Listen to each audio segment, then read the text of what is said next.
Good evening, everybody. It is 7:02 on Thursday, March 30th, 2023. This meeting of the Hingham Select Board is called to order. I'm going to note for the record that participating in tonight's evening are myself, William Ramsey, Chair, Board Member Elizabeth Klein, and Board Member Joseph Fisher. I'm going to turn it over to my colleagues on the school committee so they can call their meeting to order as well. Thank you, Bill. Michelle Eyre calling to order the school committee meeting of March 30th. I am joined tonight with my colleagues Ness Carenti, Kerry Nee, and Jen Benham. I want to thank everybody for attending this evening. This is the first of two informational sessions we have planned on questions related to the proposed operational override. What we're going to do is we're going to go through a presentation for everybody. The presentation should go roughly about an hour. When the presentation is over, we will turn it over to questions from the audience. So if you have questions, feel free to ask questions at the end of the presentation period. We are happy to answer any questions anybody has. So with that, I'm going to turn it over to our town administrator, Tom Mayo. Great. Thank you very much, Bill. Just a reminder, too, please turn off your cell phones if you haven't yet. And there are, I don't know, Bill, if you just said this, a couple microphones. If someone needs one brought to them, just raise your hand and Art will bring you a microphone. Okay.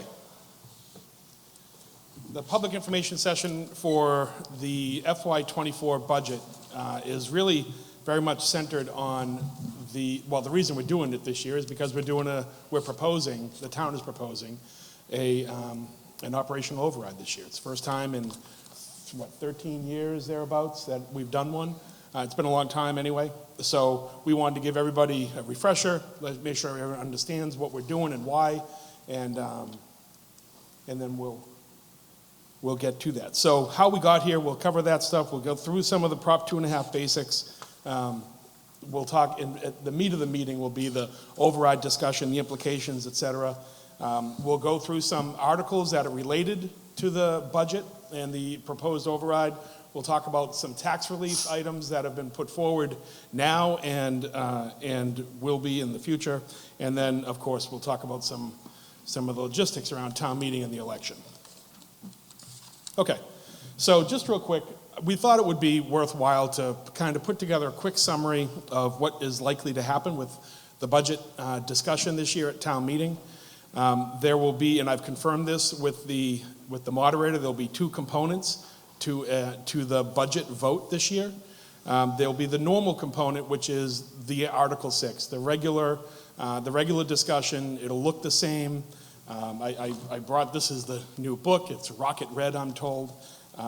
And you can see here at the last page, the Article 6 will complete as it normally would, but with the new page this year for the override. And when you get this in your mailboxes in a couple of days, you'll be able to see that in more detail. But it's that new page that will take up the second half of the Article 6 discussion.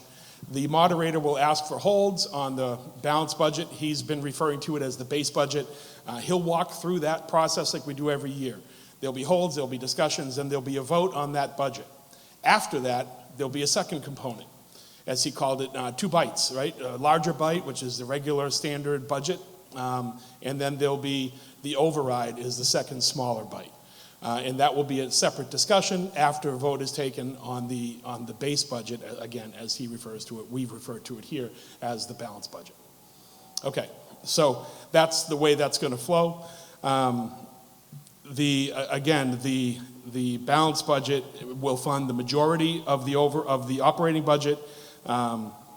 It has to pass at both town meeting and at the ballot on the following Saturday. And then the proposed override is really the level services in addition to any additional requests. And all of this has been recommended unanimously by both the advisory committee and the select board. Okay, so we'll go through a couple of quick slides how we got here. The FY24 budget deficit really resulted from adding some critical capacity back in FY22 and 2023. There are two main components. Obviously, there's higher costs and lower revenue. The higher cost drivers are inflation, personnel costs, health insurance, and the like. Those all exceed the 2.5% revenue growth that we're allowed. The low revenue component is a number of things, including significantly less commercial and residential development in town in the last several years than there had been traditionally. So couple all that together, we end up with this perfect storm of a problem post-pandemic. We optimized the COVID-19 funds. That was a conscious effort that the town made going into and through the pandemic. We wanted to make sure that we maximized all of the federal dollars that we could, and we did that. And we used those federal dollars as well as local reserves to offset or to fill the gap in the prior 2 fiscal years, thereby building our current deficit. And then, in order to balance a budget, we're either going to have to cut services, which we'll talk about tonight, or we have to raise revenue, which we'll talk about tonight, and what each of those options looks like. Okay. In FY22, a number of positions were added. I won't go through this again. We've been through this as a town several times. These positions were identified as critical, and the general consensus is that they still are. In FY23, we concluded a number of union and non-union matters. We funded, for the first time in 19 years, our non-union employees were reclassified and reviewed. And then, of course, we settled the 4 union contracts in FY23. And both of those were paid for in those 2 years using COVID funds and one-time local reserve funds. At the time, back in 2021, then chair of the advisory committee, Mr. Bob Curley, reminded everyone that for fiscal year 23, the town faces the prospect of an override. That was in ATM 21, referring to FY22. At the time, we thought the override would come in FY23. However, in 2022, planning for FY23, then Chair Julie Straley noted that the town needs to reconcile revenues with expenses through an override. It is expected that that override will be placed before the citizens at the 23 annual town meeting. And that, in fact, is ultimately what happened. The reason for the delay was, again, our desire to maximize the federal dollars.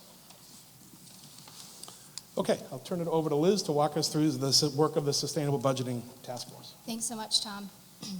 At the annual town meeting in May 2021, the advisory committee reported that we were creating a structural deficit in the budget for FY22, that municipal and school operations were lean, many initiatives and positions were still going unfunded, the potential need for an override in FY23, and recommended the formation of an override study group. In August 2021, the Sustainable Budget Task Force was formed. It was intentionally not called an override study group, as we were committed to not having a foregone conclusion before we started the work. The task force was comprised of municipal, school, and a former AgCom leader to work candidly and collaboratively, representing the perspectives of Select Board, School Committee, and Advisory Committee. The task force was asked to create a long-term financial framework that sought to reconcile available revenue with the level of services requested by citizens. We started by analyzing expenditures across town, focusing on the 4 largest budgets: education, DPW, police, and fire. The Sustainable Budget Task Force reported its findings on February 1st, 2022. The main takeaways are: the town was experiencing increasing budget pressure from expenditure growth, exceeding revenue growth prior to the pandemic. Hingham should seek both tax and non-tax revenue to provide high-quality municipal and school services. New revenue sources require time. There are no quick solutions for the budget gap in the short term. Both municipal and school departments should target a 3.5% expenditure growth rate after an override in future years to better align expenses with available revenue. The town should consider closing the FY23 budget deficit by using remaining federal and other one-time funds, and that the town should consider proposing a potential override in FY24 to maintain or grow services. The Sustainable Budget Task Force has continued to meet and has been working on implementing many of the recommendations, including the following: exploring economic development opportunities, working with the Massachusetts Municipal Association and state legislators to lobby for increased local aid, exploring potential new non-tax revenue sources, such as a real estate transfer fee and/or marijuana zoning changes, analyzing municipal and school fees to see if adjustments are necessary, analyzing town-owned real property for potential disposition, targeting specific annual growth rates for operating budgets, part of the FY24 to 28 financial management plan, and identifying ways to supplement the capital outlay budget. In thinking about how we got here, it's important to note that the town also updated its master plan in 2021. The master plan lays out a vision that in 2035, Hingham will be a place that honors its coastal New England heritage and celebrates its place and role throughout our country's history, safeguards its coastal and inland natural resources, enhances public access to Hingham Harbor and its amenities, strengthens its pride of place and sense of community through townwide events and celebrations, provides infrastructure and services to encourage multimodal mobility linking key locations throughout town, such as the shipyard, harbor, downtown, and South Hingham, promotes the safety and well-being of older adults, and supports Asian community by providing high-quality amenities and services and encouraging housing that meets the needs of seniors, provides excellent schools and supports families by meeting the needs of children and youth, offering a wide range of recreation, athletic, social, and cultural activities, provides for strong, resilient commercial districts by supporting responsible development that brings economic growth and diversifies our tax base, welcomes racial, cultural, and economic diversity, encourages a range of housing types and prices, systematically plans for and invests in planned preventative maintenance and capital improvements to municipal and school facilities and infrastructure, and encourages and values its traditions of public participation in government.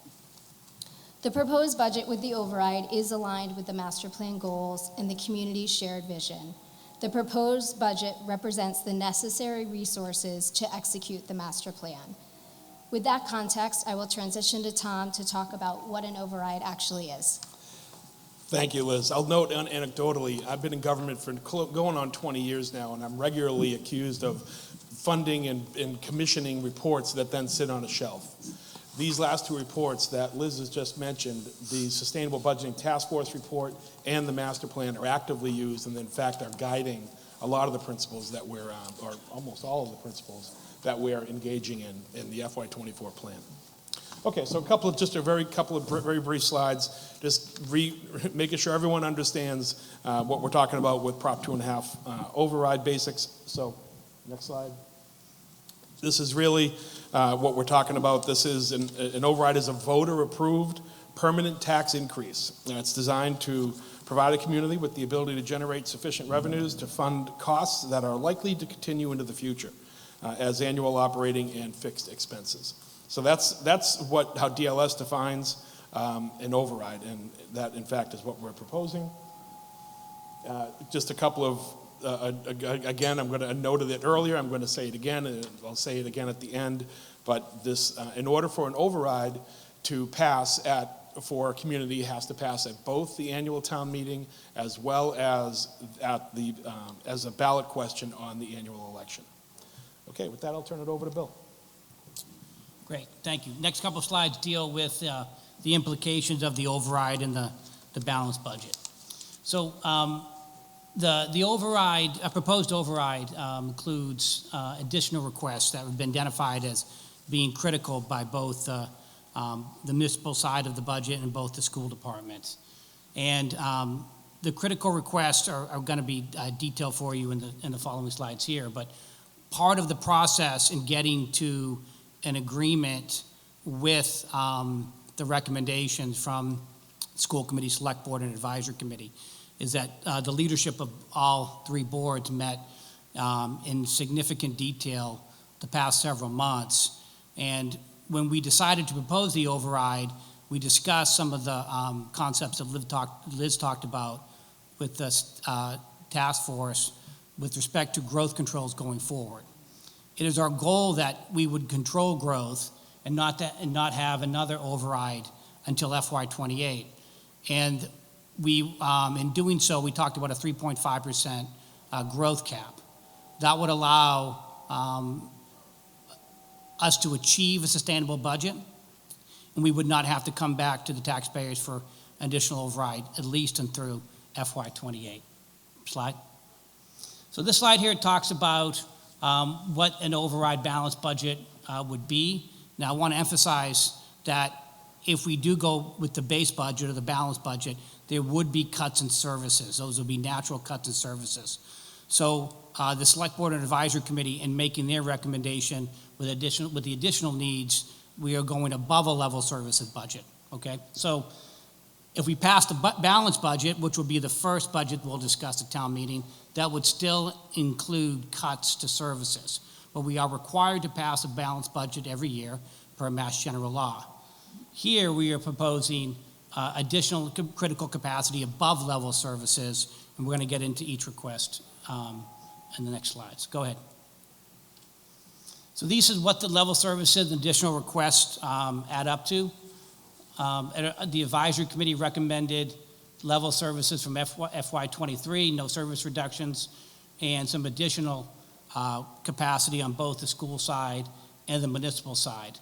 The 1.375 number up there, that includes the additional requests by the schools and by the municipal side. And then we're also requesting an additional $500,000 be added to our capital budget, and this would ultimately put us in compliance with our financial policy. Slide. This is a breakdown by line item of the additional requests. Slide. So one of the big requests this year are 4 new additional firefighters. And I want to talk through this a little bit. We currently have very low personnel manning ratios within our fire department. We are in legal compliance with our readiness standards, but what has happened over years as that individuals have left the department, have retired, and we've had some trouble filling slots and recruiting new members. That's improved last year, but we still find that we could improve our readiness and morale by the addition of 4 new firefighters. Sometimes firefighters have to work a 24-hour shift. If somebody calls in sick or is unable to work that day, the leadership of the department has to what's called force the individual to stay and work extra time. This has been very detrimental to morale. It impacts the readiness of our firefighters in the sense that they're fatigued, they just worked an entire day, they can't go home. We believe that the additional 4 firefighters will address both of these issues. And also, in making this recommendation, the town administrator has worked with Michelle Monsiger to determine that the overtime costs that we're currently paying for those firefighters working additional shifts would be cured by the additional personnel. Another request is an assistant town engineer. We have not had an assistant town engineer for several years now. Our town engineer is extremely busy with different projects throughout town. That capacity is only going to increase. We believe an assistant town engineer would help us with traffic concerns in town, the upcoming Route 3A design, public safety facility construction, and our harbor wharf resiliency improvement projects that we will be starting in the near future. Slide.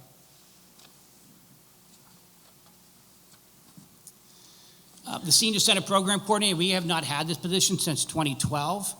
I think for the last 3 years, we have heard from Jennifer Young, our Director of Elder Services, that this position is important to the future of our senior center. I think the past 2 years we've heard a lot from our senior residents advocating that they also believe that this would be an important addition to the senior center. As you all know, our next capital project will involve building and constructing a new senior center in the near future.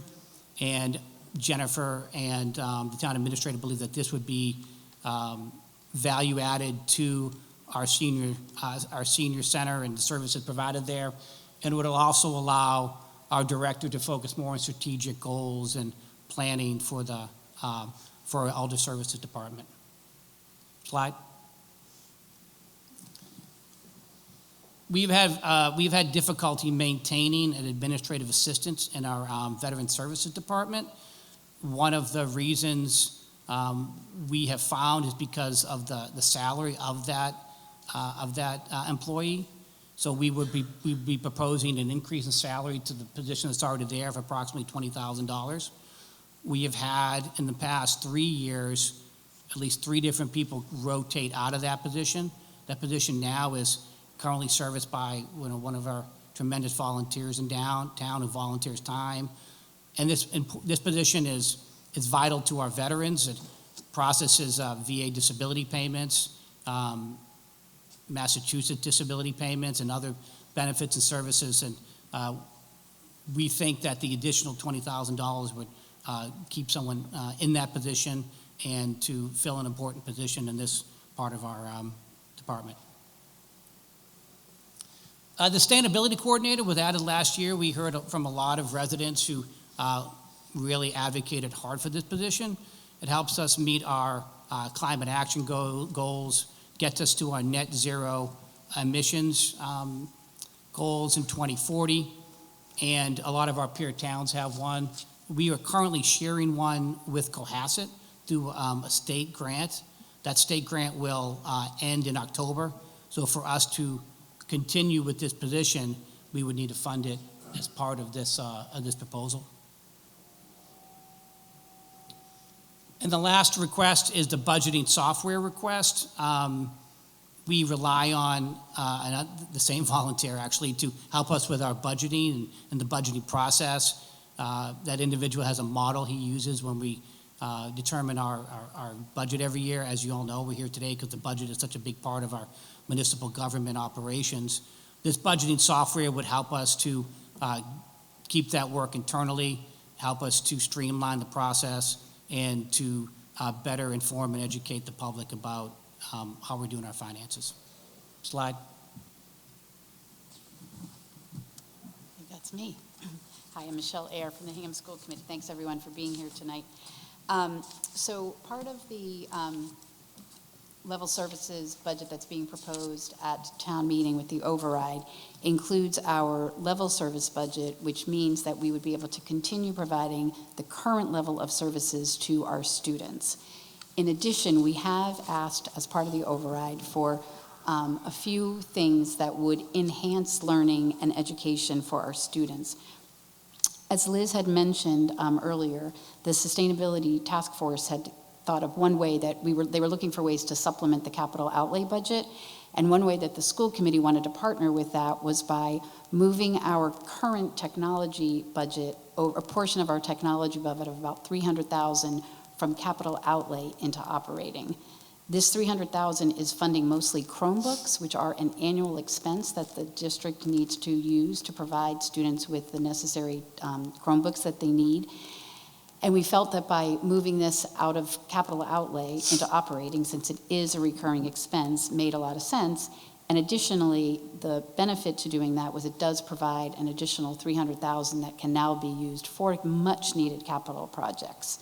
As many of you know, as we recently discovered at the special town meeting back in November, our schools are in need of a lot of capital investments. We run 6 buildings, and they are in need of a lot of capital reinvestment. So we thought this was one way to meet the needs or the desire of the Sustainability Task Force to find creative ways to supplement that capital outlay budget, and we were hoping that townspeople will be supportive of this ask.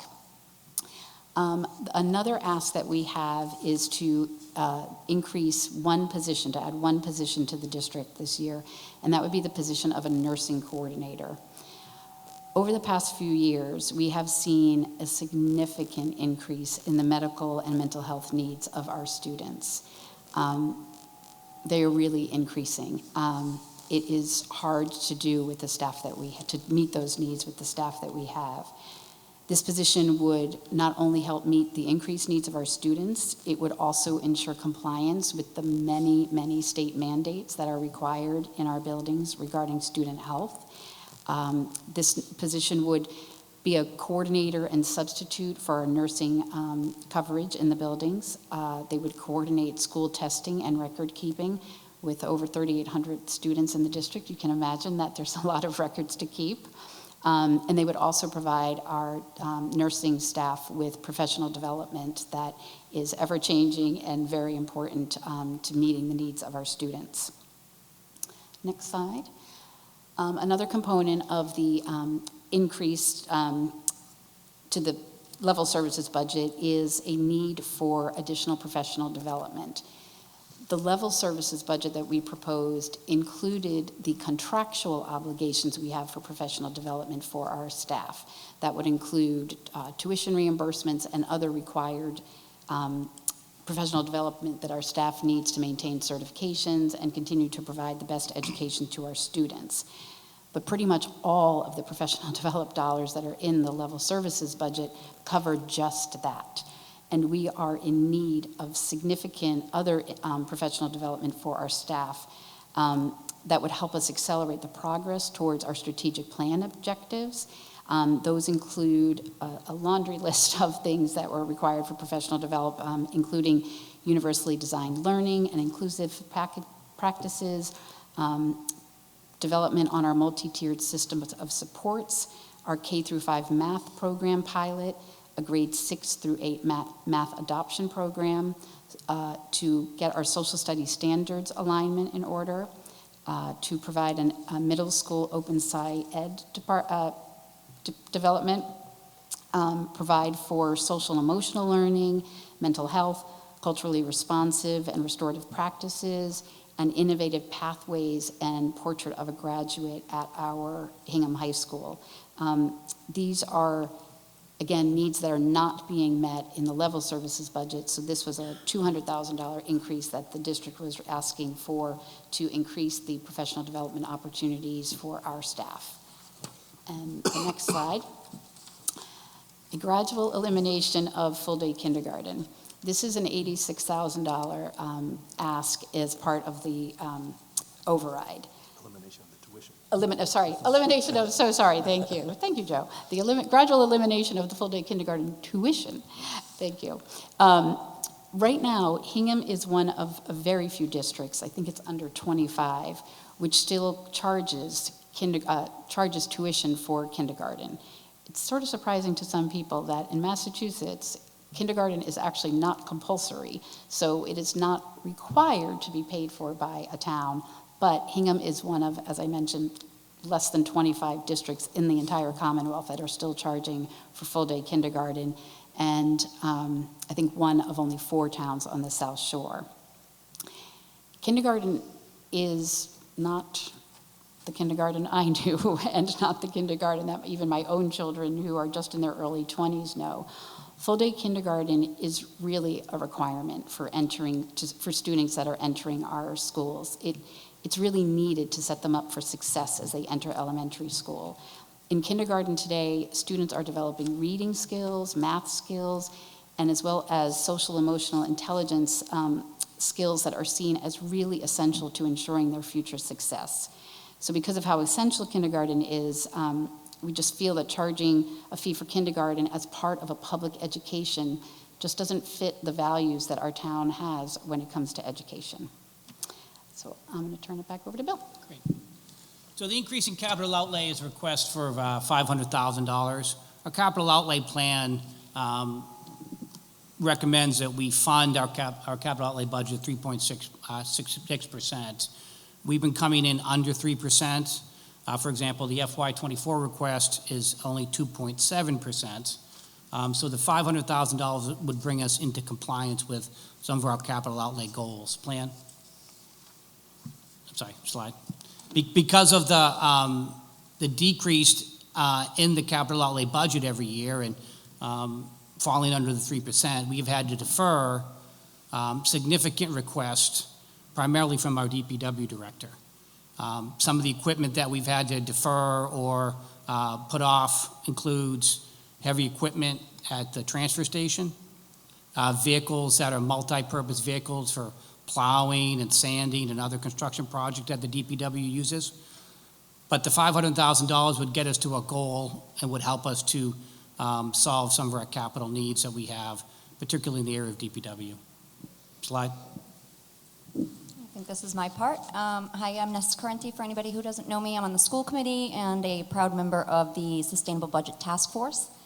The next couple slides, I will take you through the financial management plan that the town put in place. The three boards, the Select Board, School Committee, and AdCom, unanimously adopted a financial management plan for fiscal years 2024 through 2028 in conjunction with the override proposal.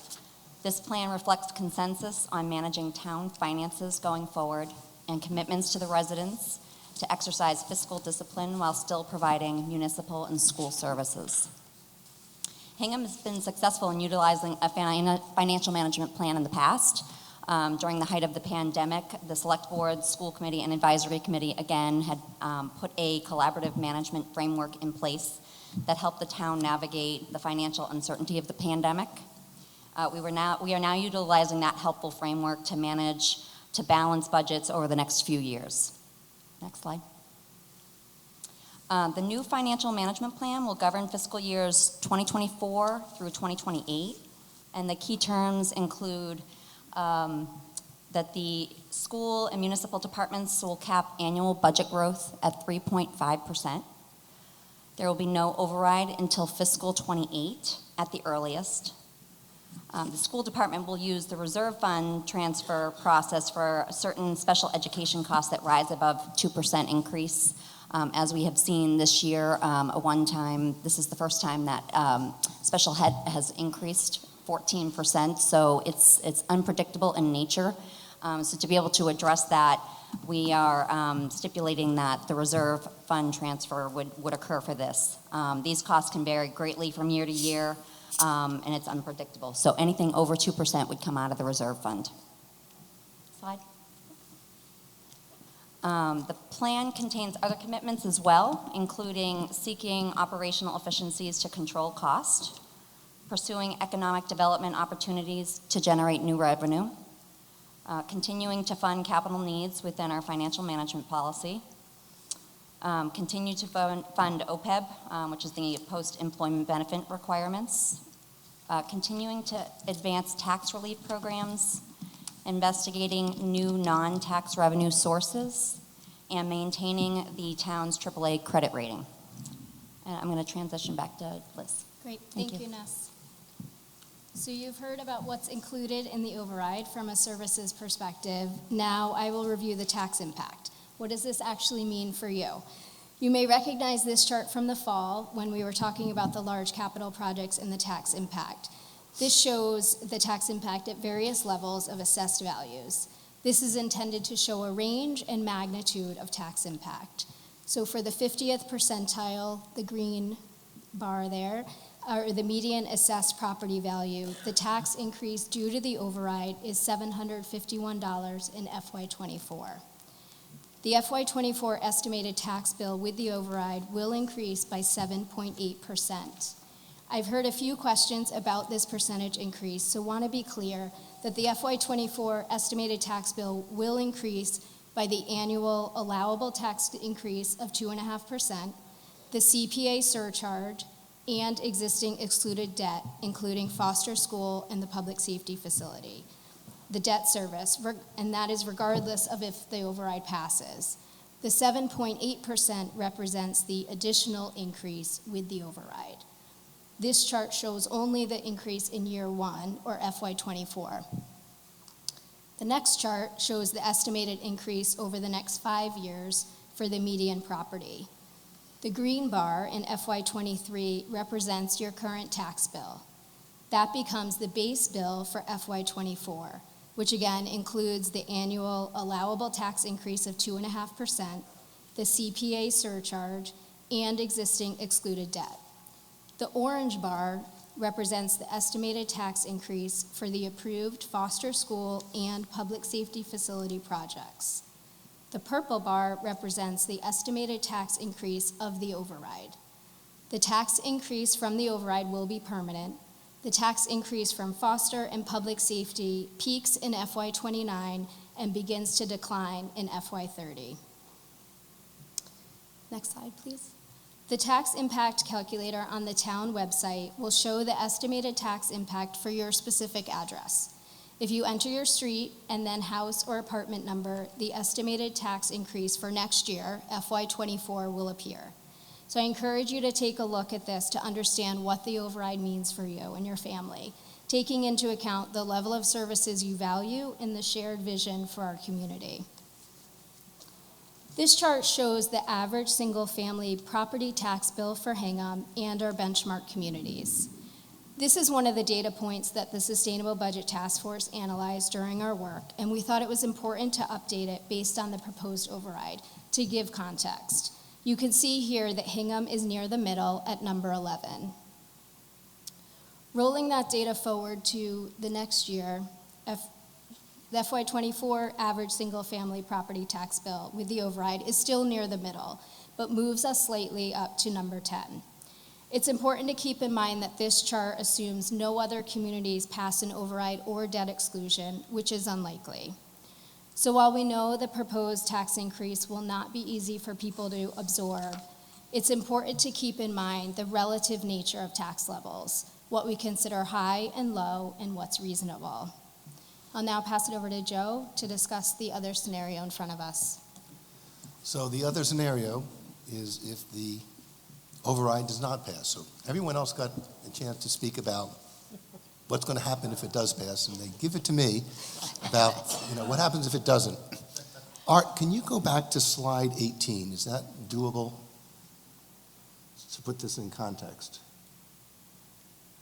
There we go. So what we're talking about here, if you look at that on the far side, which I think that orange or red, we're talking about not having the override, which means not only the 1.8 million, or almost 1.9 million, but it's the 6 million, which is the deficit.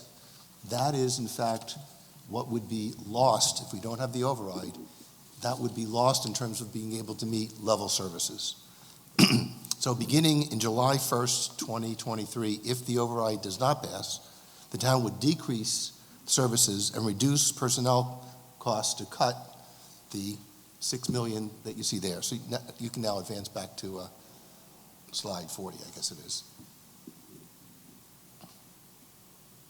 Right, so that is in fact what would happen. The town would offer lower level of services than currently provided because of the shortfall. There'd be no additional requests, and the financial management plan that we talked about would not be implemented. Next slide. State law requires Hingham, as well as every other town, to adopt a balanced budget. We can't deficit spend. So we need a budget that matches revenue coming in with expenditures going out. And as we saw, the projected deficit is about $6 million. And to manage that deficit, to reach the legally required balanced budget, reductions would be necessary. And those reductions would be allocated between the municipal side and the school side, municipal side being about 35% and the school being about 65%, consistent with the way budgets have been historically.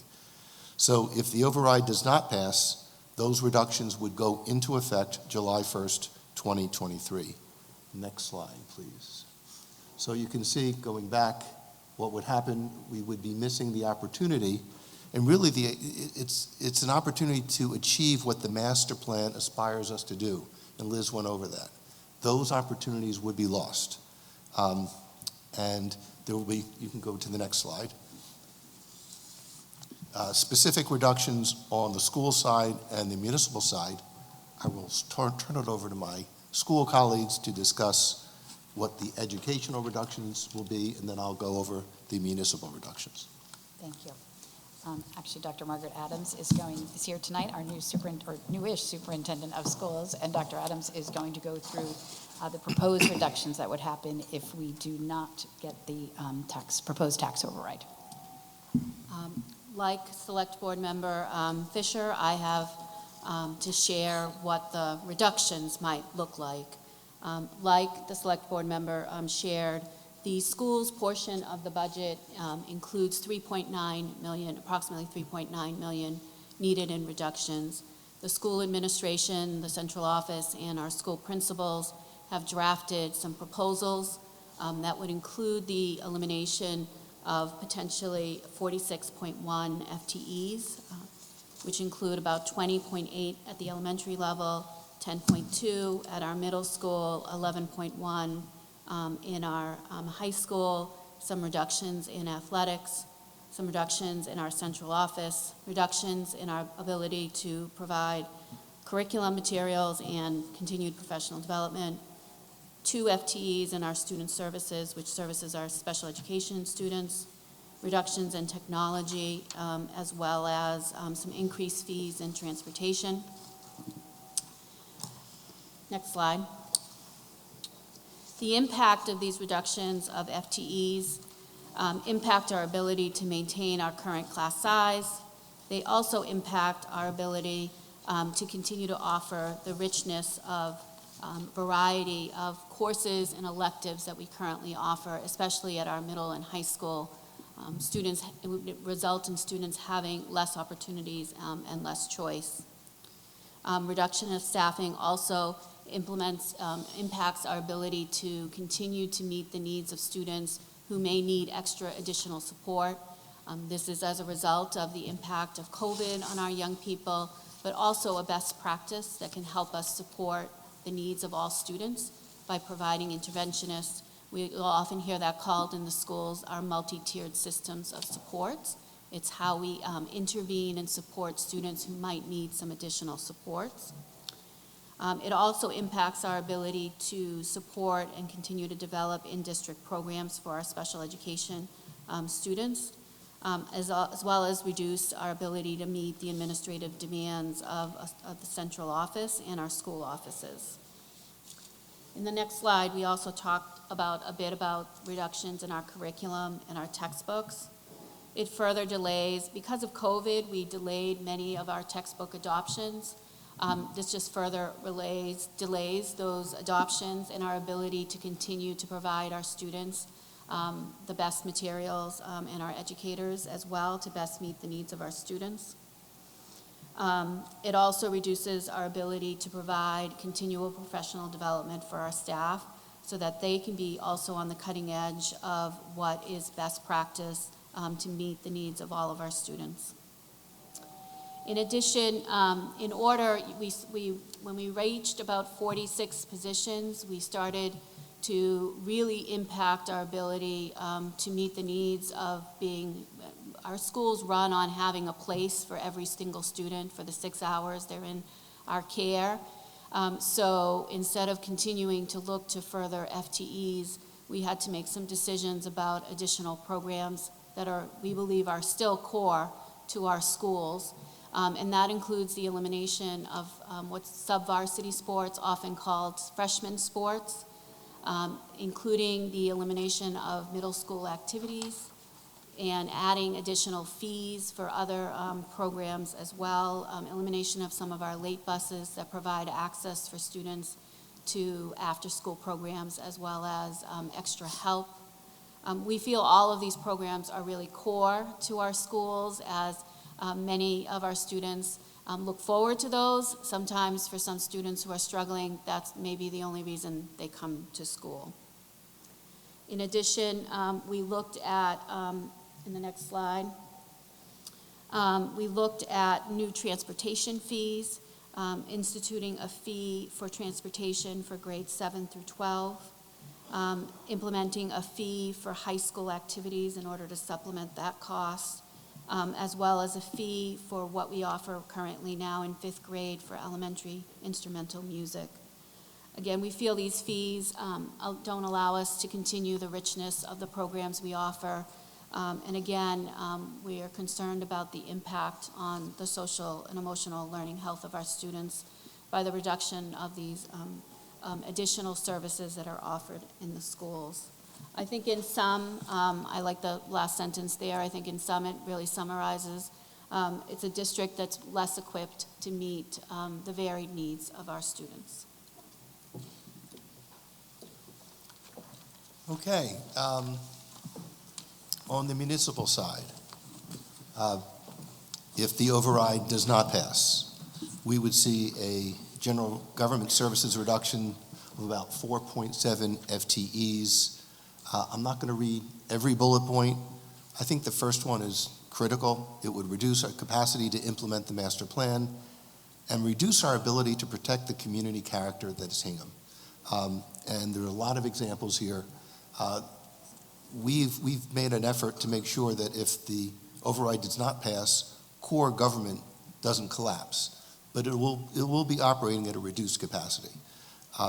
Slower economic growth, reduced efficiency and capacity across the town. Really, it would slow our sustainability initiatives, closing the GAR Hall. Those are things that are unique and valuable to Hingham, and they would be sacrificed. Next slide. We're looking at public safety reductions, about 3.6 FTEs, really reductions across the way. I mean, what really hurt me is the elimination of the community crisis clinician, something that's critical, I think, from the public safety standpoint. You can see the various bullet points here. No one wants any of that to happen. But those will be what happens if the override does not pass. Next slide. The public works reductions here, we're talking about 9 FTEs, reducing trash and recycling pickup, delaying the filling of potholes, limiting line painting. The transfer station would be affected. Again, all these are things that no one wants. They will be impacted. Next slide. On human services reductions, decrease our ability to provide public safety, public health services, eliminate the town's social worker position, and really significantly reduce the senior center transportation program. I personally know a number of seniors who are dependent on it, and that would be a real sacrifice. Next slide. Culture and recreation reductions. Here you're talking about $470,000. Eliminating the town-wide field maintenance program that has been such a success. Reduce library hours, which affects students, seniors, and everyone in between. Diminishing the town's ceremonies, marking holidays and historical events. In many ways, we all look forward to that, and these are the things that make Hingham Hingham. And we'll see a reduction if, in fact, the override does not pass. And with that, I'll turn it over to Liz. Great, thanks, Joe. So you may be wondering, what else is the town doing besides proposing an override? So I'm going to try to go through some of that. There are 6 proposed articles to consider by town meeting on April 24th, which came from Sustainable Budget Task Force report recommendations. Article 12 is the Tax Mitigation Stabilization Fund. This would create a separate new fund to set aside a portion of surplus funds in a given year as a measure to mitigate the likely frequency of future operating override requests. Article 13 is a capital stabilization fund. This would create a separate new stabilization fund to set aside a portion of surplus funds each year as a measure to increase support for capital improvements. Article 14 is the sale of property. This would allow the sale of 32 Rockwood Road and deposit proceeds into the new Capital Stabilization Fund. The town is evaluating other municipal properties that can be sold for revenue as well. Article 20 is plumbing and gas permit fees, and Article 21 is electrical permit fees.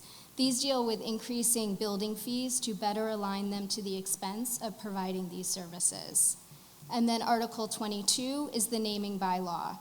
The updated naming bylaw is intended to increase the town's ability to attract private funds and donations to support capital projects, which will serve as an important component of the town's strategy to help defray the tax impact of debt exclusions on residents and businesses. There are over 12 tax relief programs offered by the town, and if you're unsure if you qualify, please reach out to the assessor's office. We'll also have a handout at the end. The town continues to engage in an active outreach campaign, which has resulted in a 300% increase in participation in the Senior Means Tested Tax Exemption Program this year. There are also 3 articles related to tax relief for town meeting to consider on April 24th, including Article 17, in which the Select Board is proposing doubling all current statutory exemptions. We will continue to provide tax relief to the fullest extent possible. Now I'll pass it back over to Tom to discuss the logistics of town meeting and the election. Great. Thank you very much, Liz. Next slide. So just a couple of basics. We're going to have, the town meeting will be held at the high school, as it always is, on April 24th. That's Monday, and that'll be at 7 p.m. in the gym at the high school. The election is the following Saturday, and that's April 29th. Just FYI, I said before, I would tell you a third time, and I'm going to say it again. If an override were to pass, it would need to pass both at the town meeting and at the town election. The Article 6 will, in fact, consider both a balanced budget and override votes, again, as part of that individual warrant Article 6 at town meeting. Slide. This is what the ballot looks like that you'll see on April 29th. There will be one ballot question, and it will be ballot question 1. I'll read it. Will be, shall the town of Hingham be allowed to assess an additional $7,890,467 in real estate and personal property taxes for the purposes of funding the operating budgets of the town and the public schools of the fiscal year beginning July 1st, 2023. And then just a little bit regarding some additional information. Slide. Next one again. We have 2 websites up. We just want you all to take some time, go to the websites. The town's webpage is hingham-ma.gov/override. And then the schools also have a very detailed explanation of their process on the school department's webpage. Okay. That's it, Bill. All right, well, thank you. At this point, we're going to open it up to questions from members of the public. So if anybody has any question, just come up to the microphone, just state your name and address for the record, and I'll answer your question, or I'll address to somebody who can. Go ahead, sir. Alan Greenstein, 12 Andrew Isle Road in Hingham. Help me if you are able, time constraints and other. The 30 additional school positions, I completely understood in the COVID, post-COVID period. But my understanding at the time was those were transitionary, intended to help get us back to where we were, to recover from lost educational, socialization, whatever else happens in the school.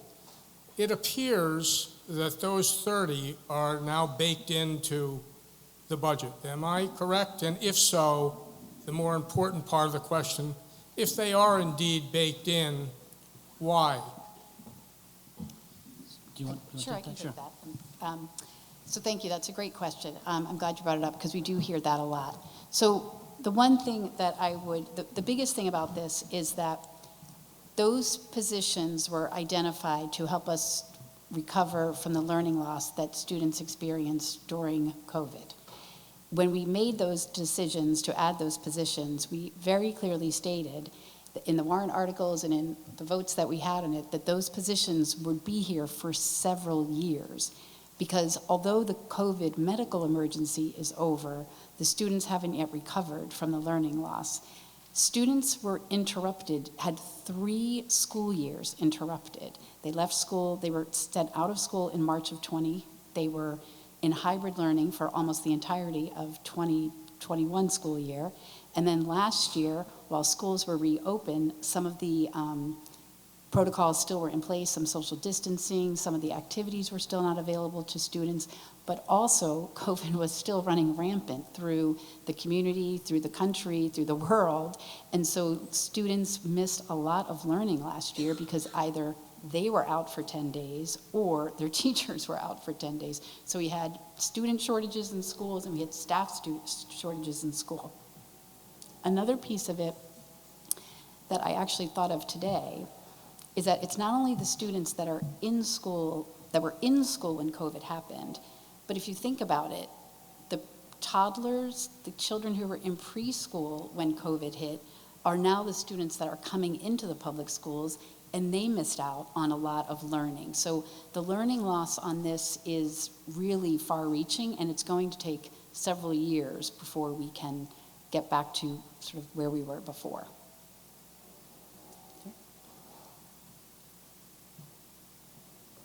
Can we seriously count on, at some point, a review and say that the additional resources are no longer needed because we recovered what you clearly and understandably described?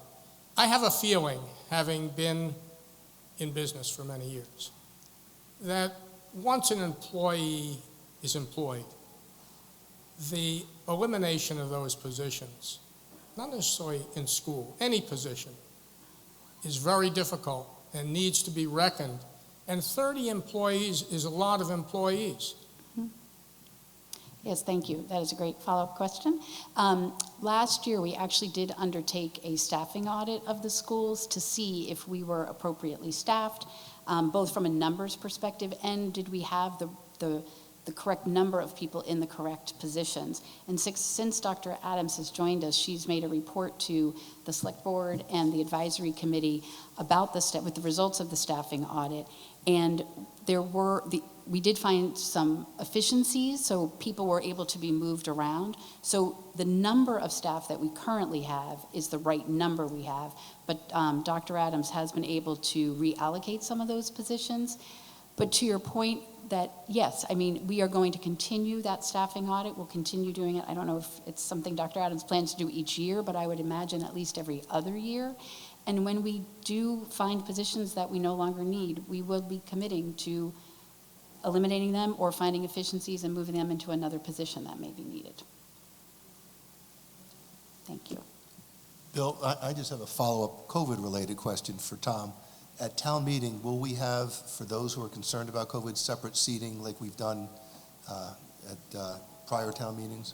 So we didn't plan for an outdoor tent like we did in the fall, but there will be, we can section areas off if that's what's requested. We could section areas off in the back of the gym or in back of the cafeteria that has spaced out seating and the like. Thank you. Mr. Pont, how are you?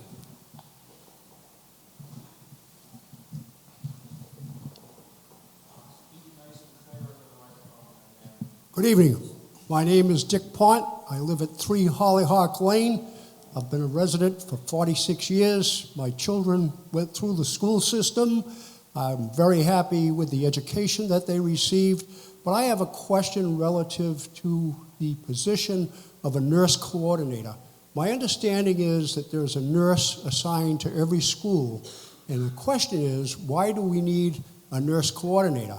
I frequent the senior center. We have a nurse that is shared, and she comes in once a month to take blood pressure. And that's all we get, and we represent a large percentage of the population in Hingham. If every school is entitled to a nurse, and now we want to add a nurse coordinator position, what are we doing for the seniors? So is your question about the nursing coordinator for the school department, or what are we doing for the seniors? Both. All right, well, let's do the nursing coordinator position. I'll see what I can do to answer that question. I don't know if Dr. Adams wants to include anything. But that position, so as you are correct, each school is required to have nursing staff on hand.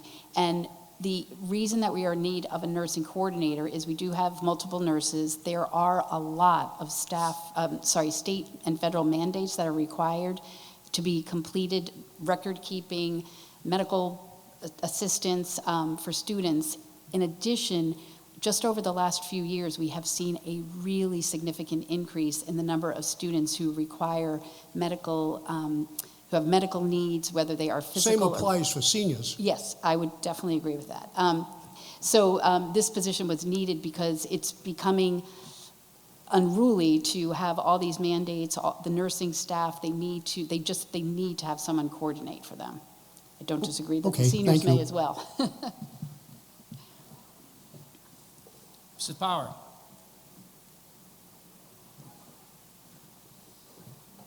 Good evening, Mary Power, 1 King Philip Path, and thank you to everybody for all the great work that you've put in. I'm going to just give you a couple numbers as context to a question that's directed to both the municipal government and to the school department. If the override is passed, since COVID, the size of Hingham government will have grown by 25%. That's a 36% increase in municipal government and a 21% increase in the school department, where at the same time, we've seen a decline in enrollment of 11%. If you look at the recent level services growth rates, for the town this past year, it's over 4%, and for the schools, it's over 5%. Recognizing that there's an MOU in place that is committing to 3.5% budget growth over the next 4 years, my question is twofold. Number one, what can the schools and town government say to assure the taxpayers that you are able to live within that 3.5%, because recent history is something different?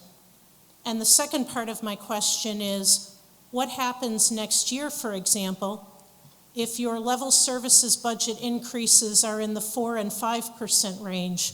What will you do, and what will you propose to the town? Thank you. Well, I can talk a little bit about, so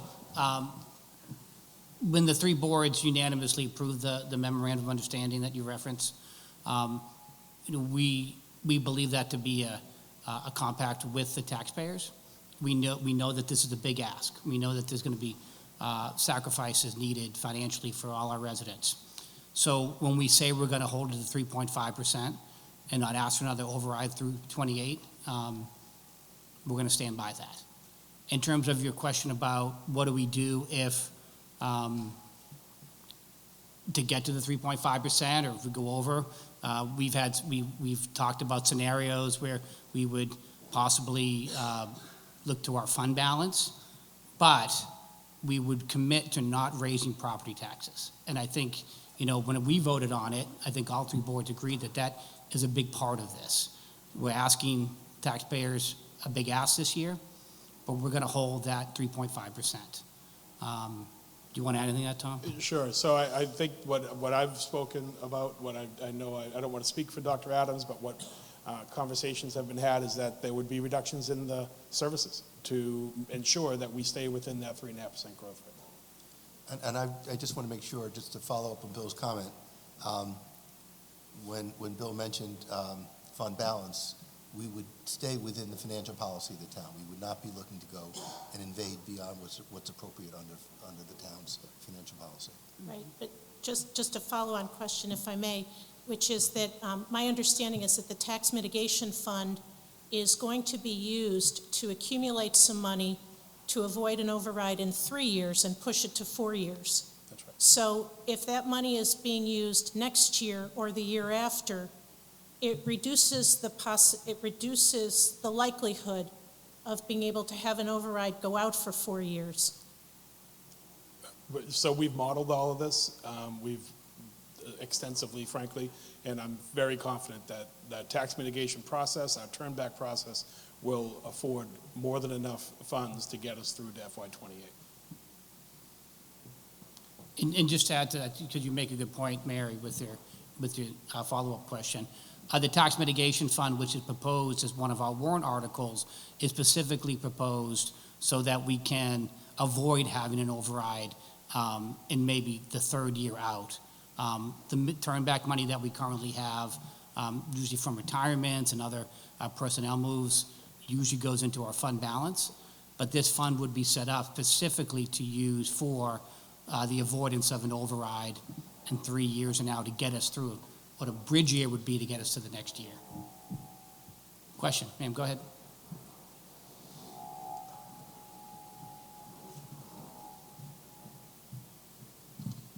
Christine Smith, 2 Park Circle, former school committee member. I appreciate your work. Just sort of a follow-up to what Mary said. Sort of as a practical matter, how do you control that 3.5% when every year you have town elections and you're going to have a different board? You can have a complete turnover of your board in the next 3 to 4 years. So how do you control that? And just to be clear, are you saying that if you have a gap, you're going to be using fund balance to fill the gap until you get to 2028? And then is it going to be a huge override because now you've been deficit spending? So just a little clarity on that. Well, I mean, we're committing to no property tax increase for the years. We would use fund balance to bridge those gaps, possibly. I think to Tom's point is we're going to stay within 3.5%. We would cut services if need be. But the big part of the MOU is no property tax increases through 28. And your second question about the tax mitigation use, I'm sorry, what was it again? I guess it was just that if you're going to be using fund balance, are you going to be, deficit spending? Yeah, in terms of, I look at the MOU that it would bind future boards. It was passed unanimously by all three boards. Personnel will change over through 28. There probably will still be members of some of these boards still on those boards, but I would submit to you that is binding on successor boards. I'm not sure if we have specific language in that MOU that would bind future boards, but I'm pretty sure the intent of the leadership that met with the forecast group to come up with the MOU was pretty clear that it would bind future boards. And again, I believe it's a commitment made by the leadership of those boards and all those boards unanimously to taxpayers to hold that line of 3.5%. And just one follow-up question, because we brought up fund balance, and this town has been very fortunate that we have a very healthy fund balance. I haven't seen anything up here about fund balance, about how much, do we know how much we have? I know we've put money aside for foster and the public safety, but I know there are, other future needs of this town, both capital, I'm thinking specifically South Shore Country Club, as you probably all know. And I'm just curious if you can talk a little bit about fund balance and what the forecast of that looks like.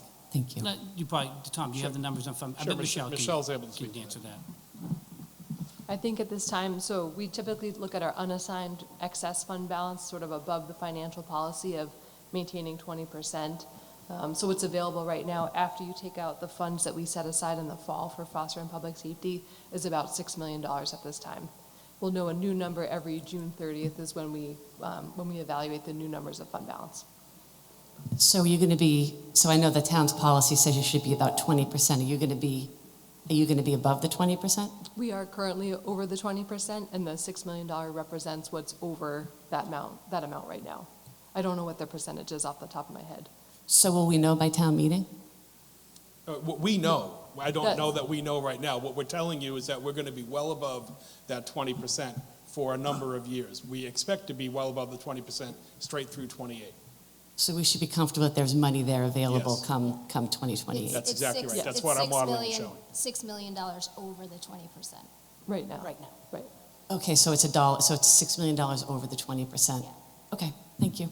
And if I could just jump in just real quick, I just wanted to note, Christine, on the MOU, I just wanted to note, to the extent that we come and go as well, Dr. Adams and I are both also signatories to that agreement. I have every intention of keeping to my signature and my promise. I don't expect there will be a board that would try to force me to do otherwise, but I expect to be here and I intend to keep that promise. Sir, come on up.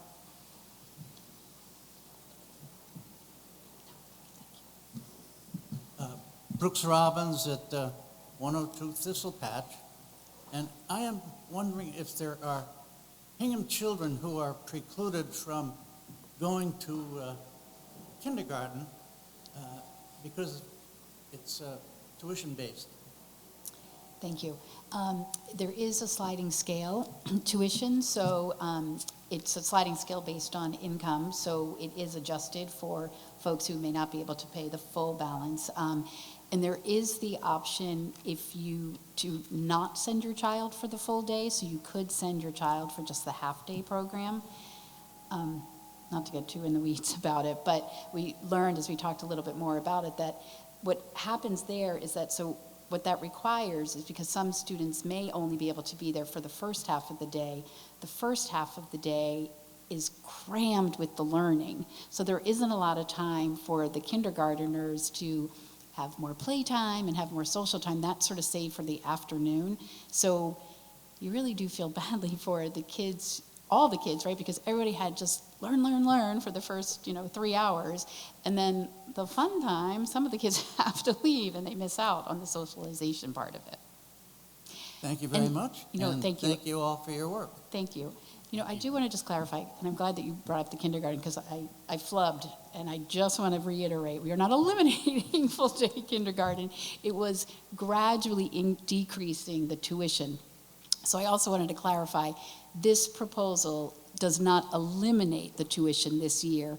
It just reduces the amount that families have to pay by $800 this year. And then the plan would be that each year we'd be able to, hopefully, staying within the 3.5% budget increase, we would be able to decrease it gradually a few $100s each year until we ultimately, finally eliminate it altogether.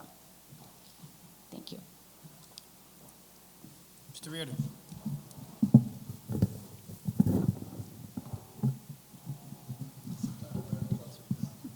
Thanks very much. Again, thank you to all for this session. I'm sorry there aren't more people here to hear it. We'll hope that the Zoom version is better attended. My question, Tom, is... Bill, we all know you, but name and address for the record. Sorry, Bill Reardon, 9 Steamboat Lane in Hingham. Tom, my question is the very practical one. Article 6 has 2 components, all of the regular line items, and then a line item called number 999. That's right. That is the full amount of the override. Will that be voted as a single item with no breaking out of any piece of it? It's going to be the entirety or not? So I had a great conversation with the moderator this afternoon, clarifying exactly what he intended to do and how that would fall out. And what he told me is again, he refers to it as the base budget. We call it the balanced budget. That will be the normal process for the budget. That whole process will follow itself. There will be holds or not. There will be a vote at the end of the balanced budget in its entirety for the balanced budget. Then he'll come to 999, which is the override, and he'll walk through that line by line and allow for holds throughout that process. Then he'll take a vote at the end, do the holds, and then proceed accordingly. As he said today, he likes to keep things as they've always been, and he doesn't intend to change that process. So the follow-on would be if an item were held and changed, then the amount of the override presumably would change. It would, yep. Thank you very much. That's a good point. Do you mind if I Good jump point. in on Yeah, that? go ahead. So to the extent that the override at town meeting is changed on the floor, if it exceeds the amount in the ballot, which is pre-printed and ready to go, then we would have to hold a special election. The ballot question on the 29th would in essence become moot, and we would take a new election a couple of weeks later with a new number in a new ballot question. If it's less than that number, then that ballot question 1 will proceed, and while it will still say that number, it would only be, the amount appropriated would only be what was allowed at town meeting. So just to follow up, if the ballot question would remain the same, and it doesn't say the words up to aren't actually in the language, but town council's advised us that is an up to amount. So if there was an amount decreased at town meeting, that question would still go forward, but it would just be less the amount voted by town meeting. George, did you have a point you want to make?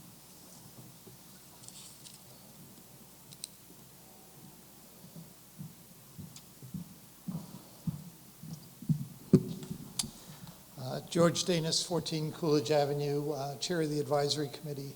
I just wanted to add a little clarity to the use of unassigned fund balance to potentially balance some future budgets. What we're proposing to do is to set up a tax mitigation account, stabilization fund, and excess unassigned fund balance would be conceivably moved into that account on a yearly basis based on a vote at town meeting.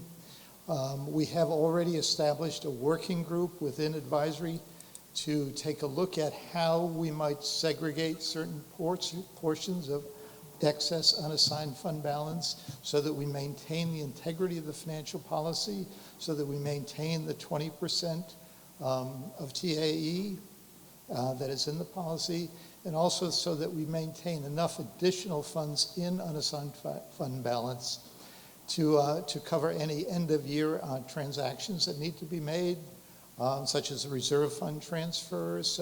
So while we will be using some of the unassigned fund balance, really what we're using it to do is to put it into the stabilization account. And that's where the money will come from to balance or to avoid or to delay a future override. So I just wanted to make it clear that we weren't taking money directly from unassigned fund balance to delay these future overrides. Thank you. Go ahead. Hi there, Janice McPhillips, 17 Surrey Road. I'm a member of the town's Cleaner Greener Hingham Committee, and we're meeting upstairs, so I left the meeting to come down here and ask a question about something that I think is near and dear to many of us in town, which is the swap. So my guess is that every town department was given the option of cutting services if the override didn't pass. I was very surprised to see that the swap was on the chopping block, given that the swap saves the town money. Right. And can you explain that? I can. Oh, So the good news is, as we go through the budget cycle, the initial anticipated deficit was 6.2 million. After we got final healthcare numbers from the state, that deficit dropped to 6,015,000, as you saw tonight. That added capacity allowed us to add back a few different positions, including a school resource officer and the additional $10,000 that would have been the swap shop. So that position is not at risk should the override fail any longer, just so you know. But yeah.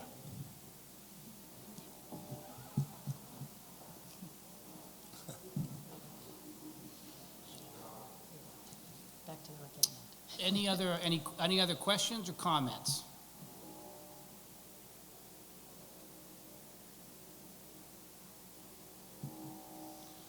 All right. I want to continue to encourage people to write us if you have any questions that come up after the meeting. The email is there.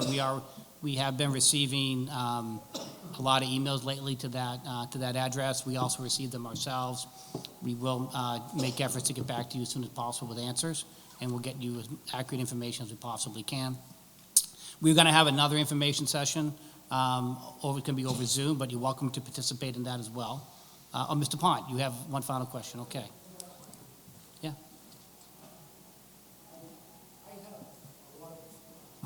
Dick Pont, 3 Hollyhock Lane.